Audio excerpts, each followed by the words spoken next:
Assalamualaikum dan salam sejahtera Dr. Syamrul. Saya Muhammad Mukri bin Ismi Tuah, pelajar MPU 3182 Falsafah dan Isu Semasa. Pada hari ini saya akan membentangkan video saya untuk tugasan 2 iaitu tugasan video, dan saya akan menceritakan tentang pengaruh tokoh-tokoh Muslim dalam falsafah, terutama metafizik dan sumbangan mereka pada hari ini. Persoalan-persoalan tentang metafizik ini muncul daripada tamadun Greek purba dengan tokoh-tokoh seperti Aristotle dan Dionysius. Metafizik ini ialah satu cabang di dalam falsafah yang berhubung tentang ketuhanan dan alam semesta.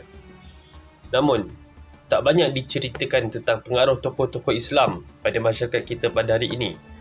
Ia sering diceritakan oleh golongan barat yang mana mereka menyanjung pada tokoh-tokoh Islam di dalam falsafah, terutama metafizik. So, bagaimana falsafah muncul di dalam dunia Islam?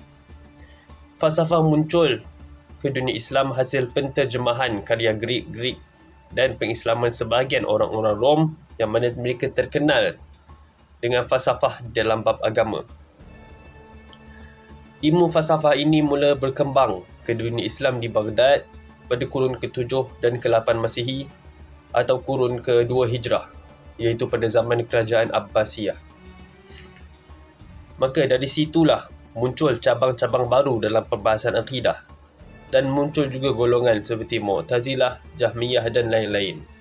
Selain muncul ajaran baru, muncul juga tokoh-tokoh berwibawa yang mempelajari falsafah dari kalangan orang Islam yang ingin mengharmonikan falsafah dan ajaran Islam berteraskan Quran dan Sunnah.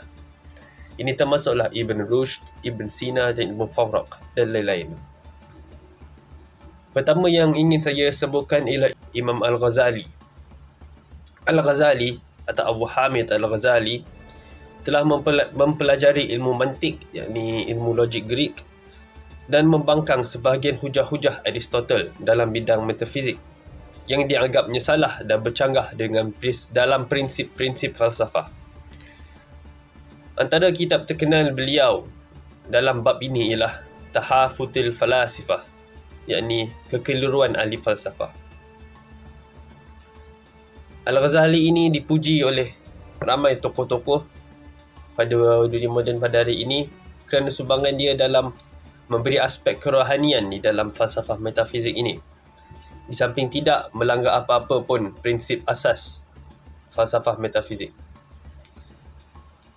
Selain Al-Ghazali, tokoh terkenal di dalam dunia Islam yang mendukung ahli falsafah Greek ialah Ibn Rushd atau Averroes yang menetap di Cordoba. Beliau hidup sezaman dengan Al-Ghazali dan banyak berhujah dan membangkang kata-kata dan nukilan Al-Ghazali. Beliau sering mempertahankan ahli falsafah yang dianggap sesat oleh Al-Ghazali. Dan pada dasarnya mereka dua bercanggah sama sendiri. Beliau antara yang menyokong prinsip-prinsip asas falsafah dalam memahami Al-Quran dan Sunnah, serta menyumbang dalam pembelajarannya kepada umat Islam. Sekiranya Abu Hamid Al-Ghazali menulis Tahafut Falasifah, yakni kekeliruan falsafah, maka Ibn Rushd menulis kitab Tahafut, kekeliruan kitab Tahafut Imam Ghazali, untuk membangkang Imam Ghazali di dalam hujah-hujahnya.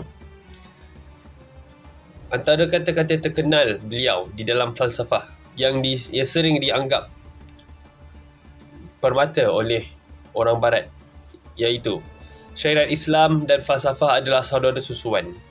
Oleh itu, kita tak boleh meninggalkan salah satu di antara duanya.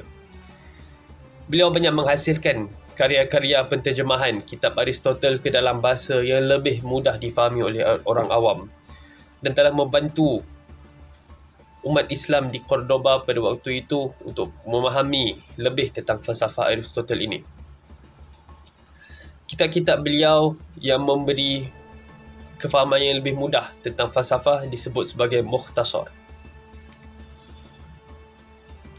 Sesungguhnya tokoh-tokoh Islam ini banyak menyumbang dalam falsafah dan tak seharusnya dilupakan oleh umat Islam, serta pemikiran mereka harus dikaji dan diberi penilaian semula. Mereka ini harus menjadi idola kerana kesungguhan mereka menentang apa yang mereka dapati salah dan keberanian mereka mengatakan apa yang benar. Maka dua tokoh ini harus menjadi iktibar untuk anak muda dalam mendukung rukun negara serta falsafah pendidikan negara ke masa hadapan. Itu sahaja dari saya. Terima kasih Dr. Syamrul. Assalamualaikum warahmatullahi wabarakatuh.